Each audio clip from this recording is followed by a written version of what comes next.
Hello, friends. This is Dave Hurwitz, executive editor at ClassicsToday.com, here with the best and one of the worst recordings of Dvořák's Cello Concerto. Oh, I've been waiting for this one and looking forward to it enormously. And I have, 17 or 18 recordings of it, at least. Here's the thing.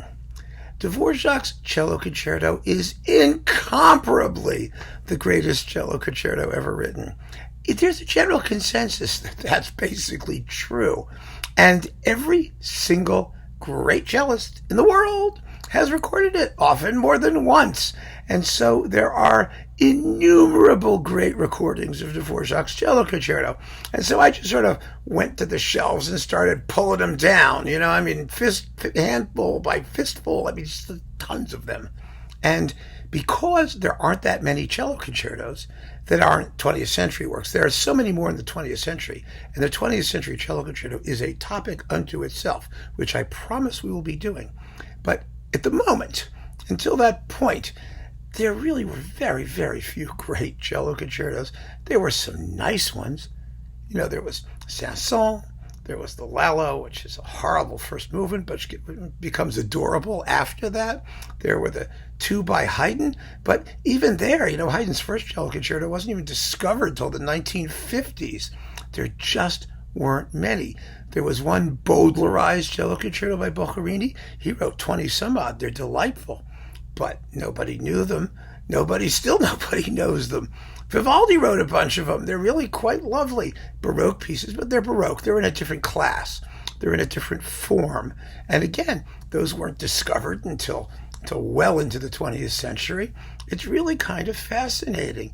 And so in order to wrap your brain around what happened with the cello concerto, you have to understand what a wasteland the cello concerto universe was until Dvořák's popped up.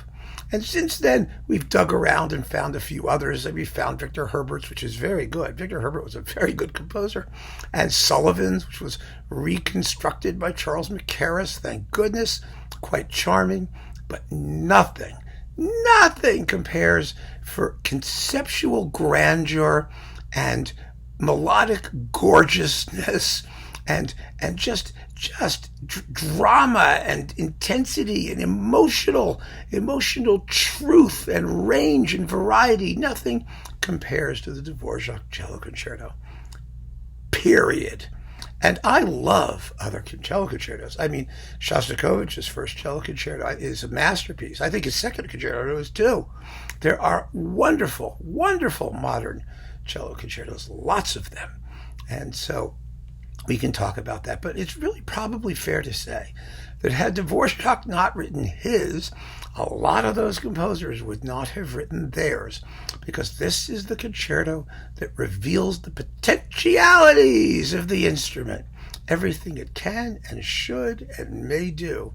Now, given the fact that every major cellist in the universe has recorded the Dvořák Cello Concerto, I just had to pick out a bunch that I really like and leave it at that. And you, of course, can add to the list as you see fit. It's really, I hope it doesn't become just a circus in which every recording that's ever been made gets everybody's approval or gets somebody's approval, because there are some less good ones out there.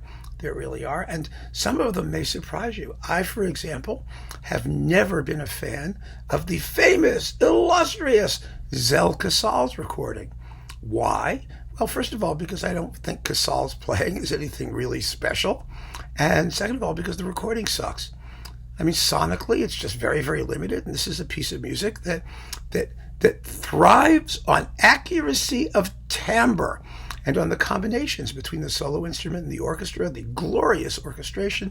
And if you can't hear a lot of that, I don't care. I just don't want to listen to it. I don't know what people are listening to when they listen to that performance. You've got a cellist who's okay. It's Casals. He's not going to play it badly, but he sounds kind of thin and grainy. And you've got Zell, who's wonderful, the Czech Philharmonic, which is wonderful, and they sound like crap. So much for that one. And that's how I feel basically about historical recordings of this work pretty generally. I think the piece needs excellent sonics. It really does. And the other issue with the Dvořák Cello Concerto that we really have to talk about is it lives or dies, first of all, on the cellist, but almost equally on the conductor. You can get away with having a great cellist and a conductor who's merely an accompanist. He's just sort of along for the ride and accompanying nicely. You can get away with it.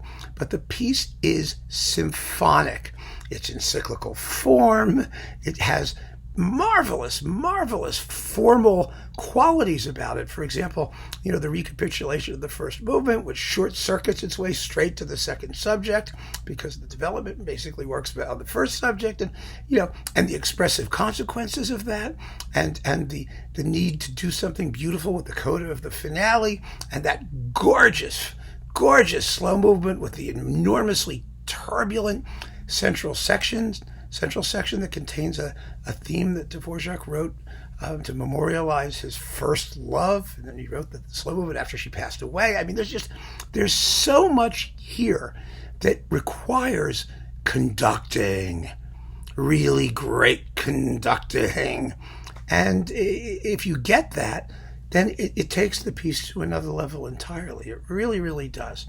Like I said, it's not de rigueur, but bad conducting can destroy a performance, and bad balances can destroy a performance. And that's where we're beginning, right here, with a very recent recording with Elisa Weilerstein and Jiří Bělohlavek of the Czech Philharmonic. And it sucks. It's so disappointing. Oh, it's terrible. Why?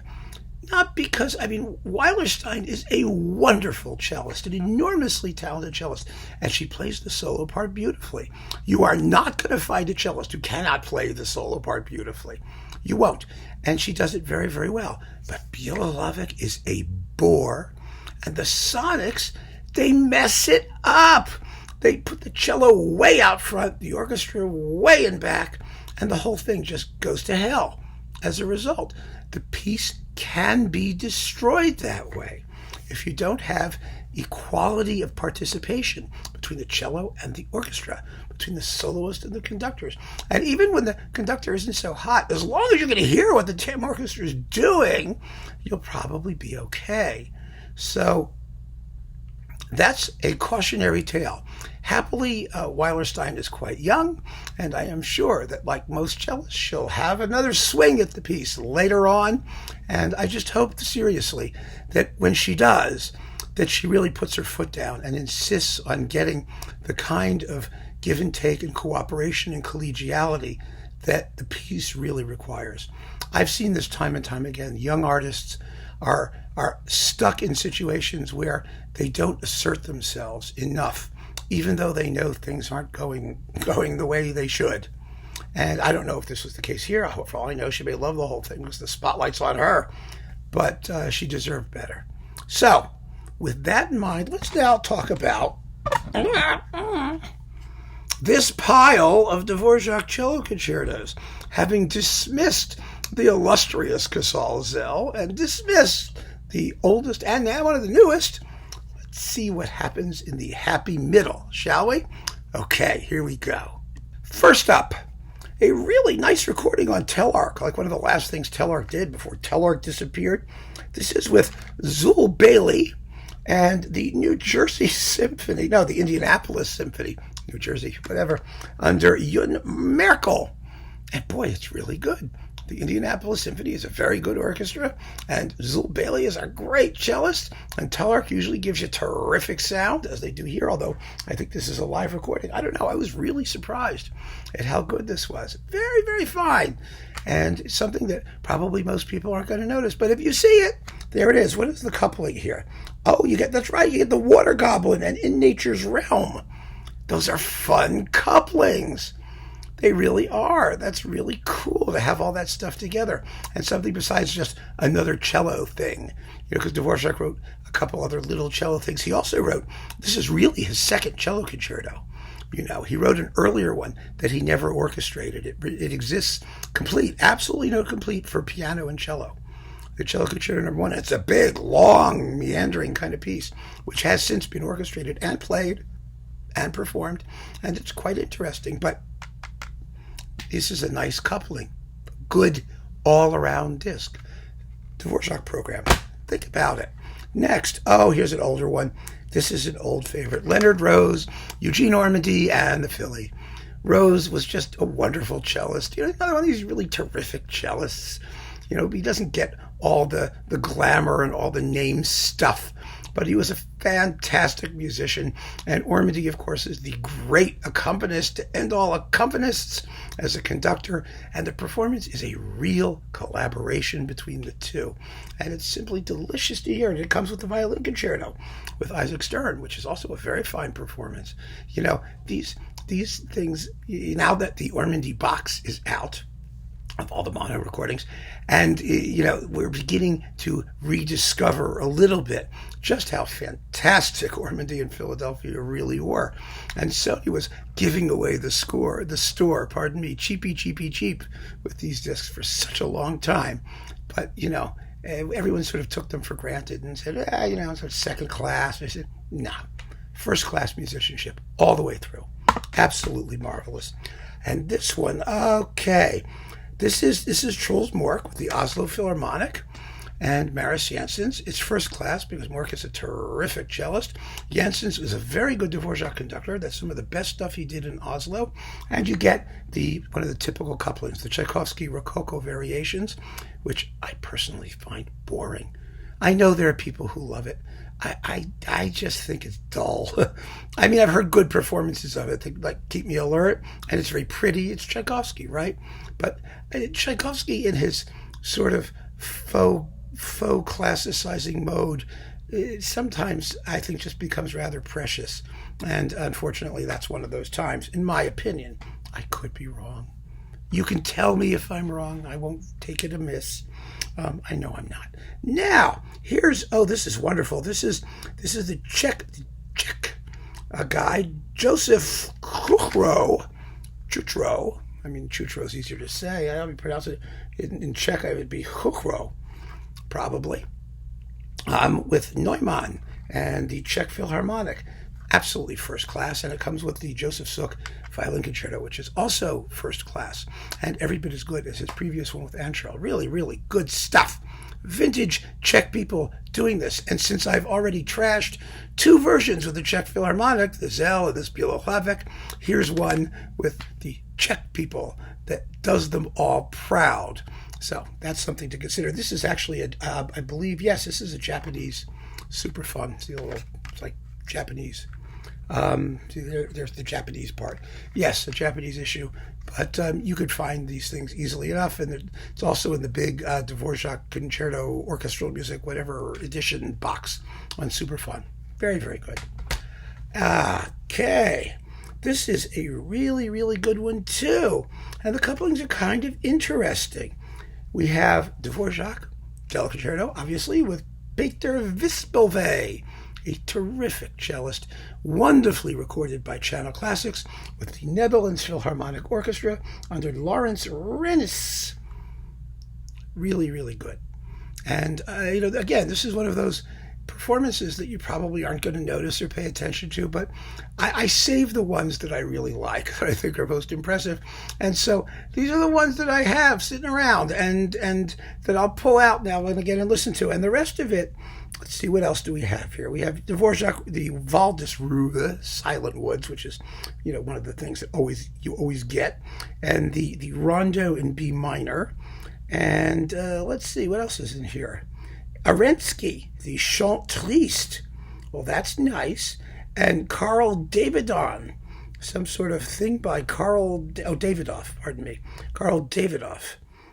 It's Spring Blumen something or like that. I don't know. I can't even tell. And of course, Vispilve is one of those kind of period guys. That part is kind of annoying. And, he distinguishes between gut strings and not gut strings. And I mean, who cares? It doesn't make any difference. He's a very, very good Dvořák cello concerto. And some interesting couplings. And if you want to hear the difference between gut and gutless, there's your opportunity. Yes. This is fantastic. Here is a very interesting case. This is the fabulous Dvořák Cello Concerto and Dochnani Concertstück for cello and orchestra. Very interesting coupling, featuring the London Symphony Orchestra and Charles Mackerras, who also recorded it with Ofra Harnoy, who was not one of my favorites, so it's not in this pile. But this is, and this is one of those cases where the conductor may be better than the cellist. I'm not saying that Wallfisch is not a great cellist, he's not, but Mackerras is wonderfully compelling in the orchestral part, and so much so that you might find that the balance is, shall we say, too equal. It's your call, but it's a Janos recording. It's wonderful sounding, and the coupling's interesting, and to hear Mackerras do the orchestral part is worth the price of the disc. And if Wallfisch maybe isn't quite as big in terms of personality or finesse, well, he's still an awfully good cellist, and it's a wonderful performance to hear. Oh yeah. Now this is my sleeper. Well, there are a couple in here possibly, but this is really a sleeper.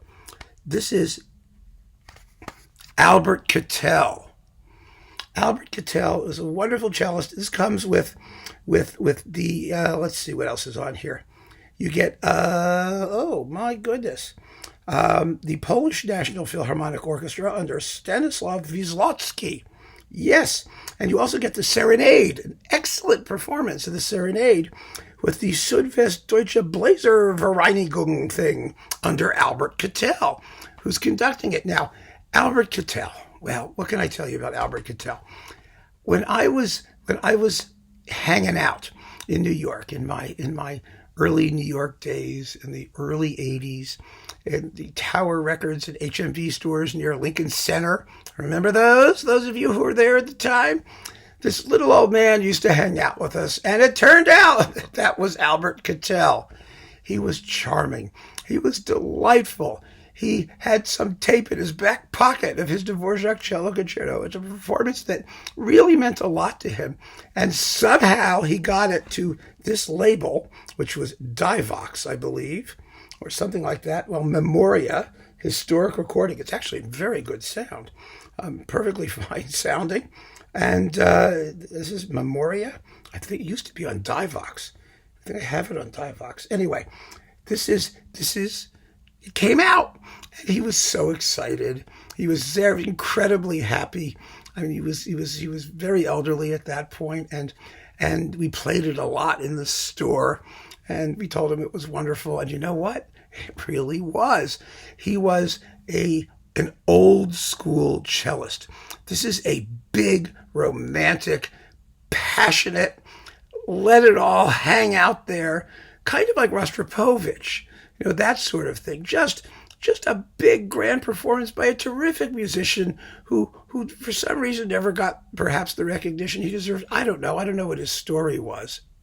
He was just a nice guy. We used to, go out for a snack every so often, and he was always there, hanging out at Tower HMV. And when this came out, we were very happy for him, and I still enjoy it very, very much. So if you can find this and get a chance to listen to it, it will surprise you. Albert Catell does one hell of a Dvořák. And the Serenade, again, it's a good coupling and not the usual Tchaikovsky Rococo variations or Silent Woods or the Rondo, all the normal Dvořák coupling things, which I really like. Oh, yeah. And here, of course, is a classic, Piatigorsky and Munch. Another one of those performances where you have, Piatigorsky had nothing if not a big personality. And sometimes his playing could be kind of, wayward as a result. But Munch, we got Munch in Boston, and boy, are they hot. They're great. They did great Dvořák. So you have a combination where, once again, you have a larger-than-life soloist, but also an orchestra and conductor that can match him.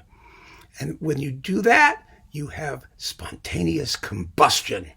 And so this is a Dvořák concerto I really love, along with the Walton, which was sort of controversial because Walton felt that Piatigorsky, took some of the tempos at perverse speeds. But it's an interesting coupling. Again, I often look for interesting couplings, I have to say, because if you're going to fill up the disc, I like to have things that serve a dual purpose in the Dvořák concerto, because I'm going to have 150,000 performances of it. So in order to keep them all, it's really nice to have couplings that you can use, when you're not going to listen to the Dvořák and be just as satisfied. So this is one of those. And then, of course, the other reason I don't care about Zell in the Czech Philharmonic is because you can get Zell in the Berlin Philharmonic doing the Dvořák with Pierre Fournier, and it's gorgeous. Absolutely gorgeous. And you can also get Bloch Shlomo with it, which is just as fabulous. That's with the Berlin Philharmonic and Alfred Wallenstein. And it comes also with the Bruck Kol Nidre, which is the Lamoureux Orchestra and Jean Martinon. That is one hell of a pedigree. It really is. This is the old DG Music Fest issue. And I love this particular coupling. Now, of course, the Fournier is out, and I'm not quite sure what it's with now. But I don't know if it's the same coupling anymore. But this was a wonderful disc for me. And the Dvořák with Zell is just fantastic. And we finally get to really hear what Zell can do with the work when he's not blotted out by 1938 sonics or whatever the heck that thing was. So Fournier is definitely worth considering. And now we have some more modern ones. But oh goodness, look at all this stuff. Unbelievable, isn't it? I mean, we're really spoiled for choice, and I think that's wonderful. It's hard to get a bad performance. I mean, you can try, but it's hard. Okay, here's this French guy who has one of those names that nobody could pronounce, even if you're French. It's Jean-Guyen Queyras. Jean-Guyen Queyras, fantastic cellist, absolutely first class. And this is with the Prague Philharmonia. And let's see who's conducting, because it's another one of those, it's Bělohlavek, but it's Bělohlavek when he was alert. Much more alert. Yeah, the Prague Philharmonic was his little group there. And then you also get the Dumke Trio. The Dumke Trio with Isabel Faust and Alexander Melnikov, right? Is that who it is? Yeah, Melnikov. I wish I could read these things. They make these discs, and the print is either the same color as the background, or it's so small. And, I don't need to tell you. I mean, some of you have already remarked on this. It's so annoying. But most of you guys don't have to do a video where flow matters. You could sit there and try and figure it out. But I'm supposed to do this in real time, so I apologize. I can't help it. This is on Harmonia Mundi. It's really good. It's really, really good. And again, the Dumke Trio is a nice, different coupling. And I just like to hear the different couplings. Okay, now, oh my, we have the Václav Talas Rostropovich. Now, Rostropovich, wait a minute. Rostropovich is a world unto himself in the Dvořák Cello Concerto. He did it at least, I think, 6 or 7 times. There were 5 in the West. I mean, there was Bolt, wasn't there a Giulini? Yeah, Giulini. And then there's this Talich one, which is really good. And it's coupled with the Bowdlerized version of the piano concerto with František Maxian, pianist. So that's fun to have. It's in that Talich edition with the Czech Phil. And then there's the famous, epically famous Karajan one with the Berlin Philharmonic coupled with the Tchaikovsky Rococo variations, which I still think is boring. This is very good. It really is good. It's nothing wrong with it. Karajan conducts it well. Karajan was also a pretty good Dvořák conductor most of the time, at least with the 8th Symphony and some of the other things he did. It's good. But even though everyone says, this is the one to get because it's Karajan and Rostropovich, it's not my favorite Rostropovich. My favorite Rostropovich is this one, on Erato with Ozawa and the Boston Symphony. Because not because of the Boston Symphony particularly. I mean, Ozawa is very, very good. But I think Rostropovich is on his best form here. He was using a different cello, I think. This was like his Stradivarius cello. He had his Gucci cello and his Yves Saint Laurent cello and his Chanel cello. Well, this was his Stradivarius cello and his Ferrari cello. And for some reason, maybe it's because Ozawa is not one of those sort of over-the-top romantic guys. He was sort of reserved emotionally. I think that the interplay between the two is particularly effective in this performance. With Rostropovich particularly, he sounds beautiful and graceful and elegant, and not like he's always like sweating and heaving over the music. And I don't know, something about this. I think it's the most beautiful performance of the concerto that Rostropovich did. I really do. And the coupling is the Tchaikovsky Rococo Variations. Okay. And this is more lively. I like this one better also than the Karajan one. I just think it has a little bit more of that poise, the rococoosity that Tchaikovsky wrote into it. So I really love this performance, and that's kind of me because, I am an outlier in preferring it. Everyone always says, well, it's Karajan, But I always wonder, did these people really listen? Did they really, really listen in real time, comparing them A, B? I mean, I did. And to me, the choice is pretty obvious. But, I have my preferences, and of course, everyone else has their own. Yes. Janos Starker, a guy who also made 150. No, he did this at least twice. He did one with Slatkin, I think, later in his life, and he may have done another one somewhere else. He was a great cellist, but this is the Mercury Living Presence one with Antal Dorati in the London Symphony, and it comes with the Bruch Kol Nidra and Tchaikovsky's Rococo Variations. Also a very good performance. Starker was an interesting cellist. I like him because he had a sort of, the word I think they use is febrile, a kind of febrile intensity to his playing, a nervousness, maybe you want to just call it, that I think gives the piece an edge that's quite remarkable and quite different from any other version. And of course, Dorati was terrific in the LSO, and it's classic Mercury Living Presence recording, really, really worth having. But we're down to my final two, and my final two may surprise you. They may. I can't be sure. Now, this is one of my personal favorites. It always has been. Franz Helmerson on Bis, the Gothenburg Symphony and Nimi Järvi. I think this is great, great, great. The coupling is only silent woods, and so it does not have lots of stuff on it. This was an early Bis recording. What's the number on this? Bis 245, which is fairly early in the world of Bis. And when it first came out, it was missing the first 4 bars or so of the finale. The finale begins with a march, like, Mahler 6, yum, bum, bum, bum, bum, bum, bum, bum. Then the tune comes in, yum, ba, da, da, da, dum, ba, da, da, da, right, with the horns, right? Well, it started with the horns. There was no yum, bum, bum, but they fixed it. They never acknowledged that there was a problem, but I wrote about it way back in the day. I don't know, maybe for fanfare or something. I don't know. I mentioned it. I don't know if I had anything to do with that. They probably knew. They're not stupid people. The Bis people are quite good at what they do, and I'm sure they figured it out, and someone pointed it out to them. So they fixed it. And I'm glad they fixed it, because I just think this performance, it's what Järvi did so well. He just has this freshness about the conducting, this no nonsense. Let's just get out there and make music, which I think is such a wonderful, wonderful quality. This quality of spontaneity and just a lack of pretension and a joy in the physicality of making music.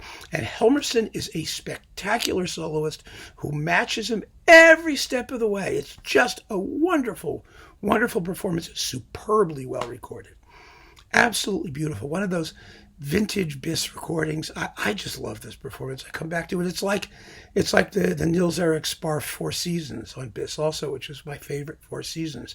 They did such wonderful work. I mean, they still do wonderful work, but there were some real treasures in those initial releases that really were eye-openers coming from a small independent label. And I think this is one of those performances on which they could really stake their reputation. It's just tremendous. However, I have to come down to my favorite. Well, one of my favorites, the last one anyway in the list. I mean, I have a whole bunch of obvious favorites for various reasons, but this is the one that I keep coming back to. I just love this performance. I adore this performance. Heinrich Schiff with Andre Previn and the Vienna Philharmonic. Now, here we go again. This is Schiff's second recording. The first one he did, I believe it was with Colin Davis. Very, very, very good. Schiff is such a great cellist, or was such a great cellist. This is much better. This is just that much more vibrant and alive and exciting. And Previn is really on top of his game. Previn could be a terrible snooze. He really could. But here, he really seems to be into it. He's excited, maybe because of Schiff.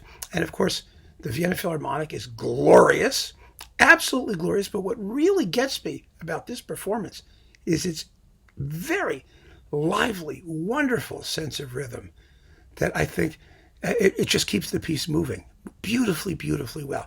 There's a firmness, a foundation that I think the piece really benefits from. You know, one of the tiny details that you can sort of tell whether or not the performance is going to really rock comes at the very end, the last two notes. You know, da da dum dum da bum bum bum. Can you hear the timpani? Can you hear bump bump? You should. Most of the time you don't. 90% of the time you don't. It's a tiny detail. You don't throw away the performance because you don't hear the tiny detail. But when you do, chances are that everyone's been paying attention to the importance of rhythm and of having that wonderful sense of energy underpinning the whole production. And this is a long work. I mean, 40 minutes long. It's symphonic in length. So you've got to hear everything. You really should. You want to hear that force behind it all, the power of Dvořák's writing. And it comes over beautifully here. And Schiff is magnificent. Absolutely magnificent. Again, the couplings are not great. The couplings are the usual. It's Silent Woods, the Rondo in G minor, and a Slavonic dance arrangement. Big deal, right? But when the main item is that great, this is the one you pull out when you don't want to hear the couplings, when you just want to hear the concerto for itself. And so those are my choices. Take any of them that you want. You're going to do fine. It's such a great work. It has survived so many different approaches by so many different great cellists. It's absolutely perennially fresh and unkillable, at least if the performers and engineers are minimally competent. It should come out just fine. And boy, is it a work whose beauty and whose power and significance hasn't diminished one iota in the 120 some odd years or so since it was written. So keep on listening, folks. Thank you for joining me. Take care.